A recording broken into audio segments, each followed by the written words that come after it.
evolutionary thought. The conception that species change over time has roots in antiquity, in the ideas of the ancient Greeks, Romans, and Chinese, as well as in medieval Islamic science. With the beginnings of modern biological taxonomy in the late 17th century, two opposed ideas influenced Western biological thinking. Essentialism, the belief that every species has essential characteristics that are unalterable, a concept which had developed from medieval Aristotelian metaphysics, and that fit well with natural theology. The development of the new anti-Aristotelian approach to modern science. As the Enlightenment progressed, evolutionary cosmology and the mechanical philosophy spread from the physical sciences to natural history. Naturalists began to focus on the variability of species. The emergence of paleontology with the concept of extinction further undermined static views of nature. In the early 19th century, Jean-Baptiste Lamarck proposed his theory of the transmutation of species, the first fully formed theory of evolution. In 1858, Charles Darwin and Alfred Russel Wallace published a new evolutionary theory, explained in detail in Darwin's On the Origin of Species. Unlike Lamarck, Darwin proposed common descent and a branching tree of life, meaning that two very different species could share a common ancestor. Darwin based his theory on the idea of natural selection. It synthesized a broad range of evidence from animal husbandry, biogeography, geology, morphology, and embryology. Debate over Darwin's work led to the rapid acceptance of the general concept of evolution, but the specific mechanism he proposed, natural selection, was not widely accepted until it was revived by developments in biology that occurred during the 1920s through the 1940s. Before that time, most biologists regarded other factors as responsible for evolution. Alternatives to natural selection suggested during the eclipse of Darwinism included inheritance of acquired characteristics, an innate drive for change, and sudden large mutations. Mendelian Genetics, a series of 19th-century experiments with pea-plant variations rediscovered in 1900. Was integrated with natural selection by Ronald Fisher during the 1910s to 1930s, and along with J.B.S. Haldane and Sewell Wright, he founded the new discipline of population genetics. During the 1930s and 1940s, population genetics became integrated with other biological fields,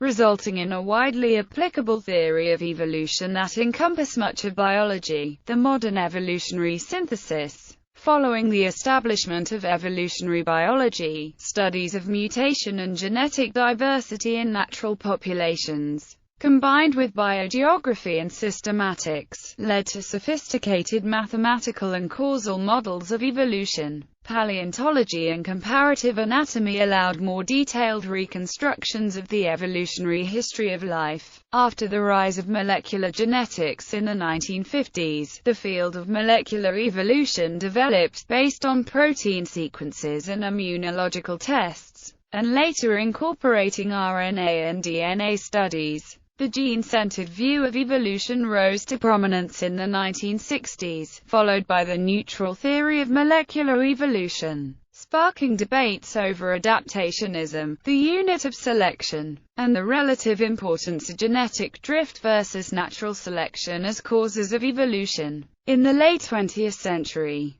DNA sequencing led to molecular phylogenetics and the reorganization of the tree of life into the three-domain system by Carl Woese. In addition, the newly recognized factors of symbiogenesis and horizontal gene transfer introduced yet more complexity into evolutionary theory. Discoveries in evolutionary biology have made a significant impact not just within the traditional branches of biology, but also in other academic disciplines and on society at large. Antiquity. Greeks' proposals that one type of animal, even humans, could descend from other types of animals, are known to go back to the first pre-Socratic Greek philosophers. Anaximander of Miletus proposed that the first animals lived in water, during a wet phase of the Earth's past, and that the first land-dwelling ancestors of mankind must have been born in water, and only spent part of their life on land. He also argued that the first human of the form known today must have been the child of a different type of animal, because man needs prolonged nursing to live. Empedocles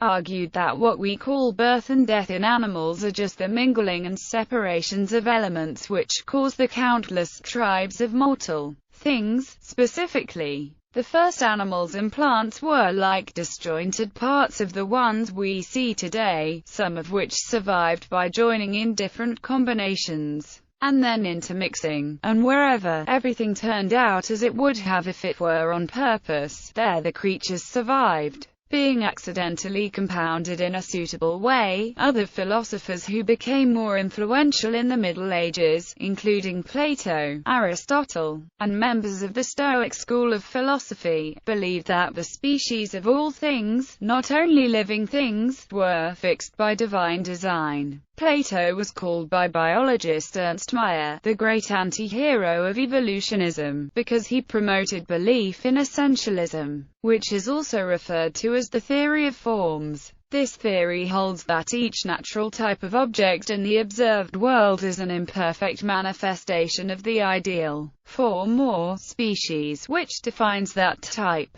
In his Timaeus, for example, Plato has a character tell a story that the demiurge created the cosmos and everything in it because, being good, and hence free from jealousy, he desired that all things should be as like himself as they could be. The Creator created all conceivable forms of life, since without them the universe will be incomplete, for it will not contain every kind of animal which it ought to contain, if it is to be perfect. This principle of plenitude, the idea that all potential forms of life are essential to a perfect creation, greatly influenced Christian thought. However, some historians of science have questioned how much influence Plato's essentialism had on natural philosophy by stating that many philosophers after Plato believed that species might be capable of transformation, and that the idea that biologic species were fixed and possessed unchangeable essential characteristics did not become important until the beginning of biological taxonomy in the 17th and 18th centuries.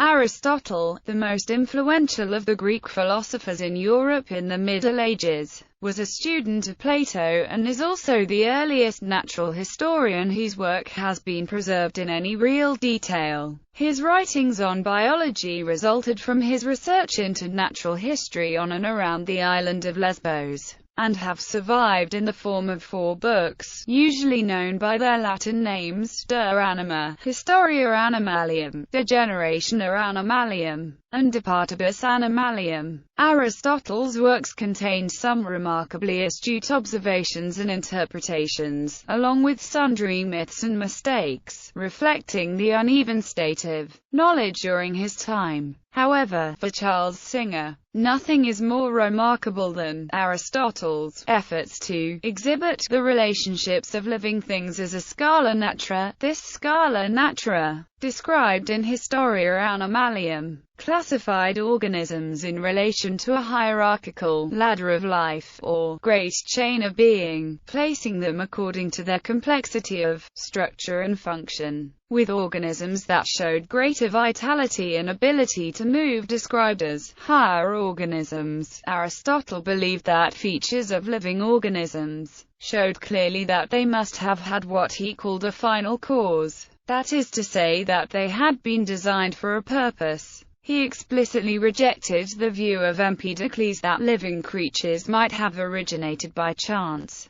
Other Greek philosophers, such as Zeno of Citium, the founder of the Stoic school of philosophy, agreed with Aristotle and other earlier philosophers that nature showed clear evidence of being designed for a purpose. This view is known as teleology. The Roman Stoic philosopher Cicero wrote that Zeno was known to have held the view, central to Stoic physics, that nature is primarily directed and concentrated to secure for the world the structure best fitted for survival. Epicurus anticipated the idea of natural selection. The Roman philosopher and atomist Lucretius explicated these ideas in his poem De Rerum Natura. In the Epicurean system, it was assumed that many species had been spontaneously generated from Gaia in the past, but that only the most functional forms survived to have offspring. The Epicureans do not seem to have anticipated the full theory of evolution as we now know it, and seem to have postulated a separate abiogenetic events for each species rather than postulating a single abiogenetic event coupled with the differentiation of species over time from a single, originating parent organism. Ancient Chinese thinkers such as Zhuangzhou, a Taoist philosopher, expressed ideas on changing biologic species. According to Joseph Needham, Taoism explicitly denies the fixity of biological species, and Taoist philosophers speculated that species had developed differing attributes in response to differing environments. Taoism regards humans, nature and the heavens as existing in a state of constant transformation, known as the Tao, in contrast with the more static view of nature typical of Western thought. Roman's Lucretius' poem De Rerum Natura provides the best surviving explanation of the ideas of the Greek Epicurean philosophers. It describes the development of the cosmos, the earth, living things, and human society through purely naturalistic mechanisms, without any reference to supernatural involvement. De Rerum Natura would influence the cosmological and evolutionary speculations of philosophers and scientists during and after the Renaissance. This view was in strong contrast with the views of Roman philosophers of the Stoic school such as Cicero, Seneca the Younger, and Pliny the Elder, who had a strongly teleological view of the natural world that influenced Christian theology. Cicero reports that the peripatetic and Stoic view of nature as an agency concerned most basically with producing life, best fitted for survival, was taken for granted among the Hellenistic elite. Augustine of Hippo, in line with earlier Greek thought, the 4th-century bishop and theologian, Augustine of Hippo, wrote that the creation story in the book of Genesis should not be read too literally. In his book De Genesa ad Litteram, he stated that in some cases new creatures may have come about through the decomposition of earlier forms of life. For Augustine, plant, fowl and animal life are not perfect, but created in a state of potentiality, unlike what he considered the theologically perfect forms of angels, the firmament and the human soul. Augustine's idea that forms of life had been transformed slowly over time prompted Father Giuseppe Tanellanitti, professor of theology at the Pontifical Santa Croce University in Rome, to claim that Augustine had suggested a form of evolution. Henry Fairfield Osborne wrote in From the Greeks to Darwin, if the orthodoxy of Augustine had remained the teaching of the Church, the final establishment of evolution would have come far earlier than it did, certainly during the 18th instead of the 19th century, and the bitter controversy over this truth of nature would never have arisen. Plainly, as the direct or instantaneous creation of animals and plants appeared to be taught in Genesis. Augustine read this in the light of primary causation and the gradual development from the imperfect to the perfect of Aristotle. This most influential teacher thus handed down to his followers opinions which closely conform to the progressive views of those theologians of the present day who have accepted the evolution theory. In A History of the Warfare of Science with Theology in Christendom, Andrew Dixon White wrote about Augustine's attempts to preserve the ancient evolutionary approach to the creation as follows. For ages a widely accepted doctrine had been that water, filth, and carrion had received power from the Creator to generate worms, insects, and a multitude of the smaller animals, and this doctrine had been especially welcomed by St. Augustine and many of the Fathers, since it relieved the Almighty of making, Adam of naming, and Noah of living in the ark with these innumerable despised species. In Augustine's De Genesi contra Manichaeos, on Genesis, he says, "To suppose that God formed man from the dust with bodily hands is very childish.